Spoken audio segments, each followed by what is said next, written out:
তো এটা আমার ফার্স্ট ব্লগ।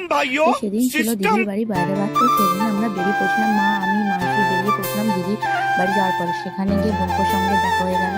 তো মারা রান্না বসিয়ে দিয়েছিল। তো রান্না হয়েছিল ভাত, আলু ভাজা, ডাল, শুক্তো, চাটনি, পাঁপড়, মিষ্টি, দই।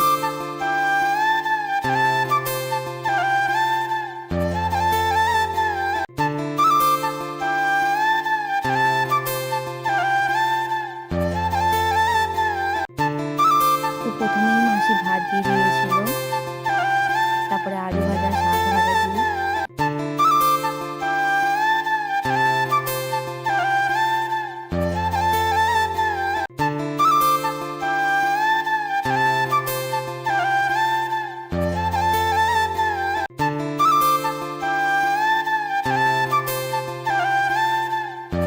চাটনি পাঁপড় খাওয়ার পরে তো পায়েসও হয়েছিল, এটা আমি বলতে পারিনি, তো মিষ্টিগুলো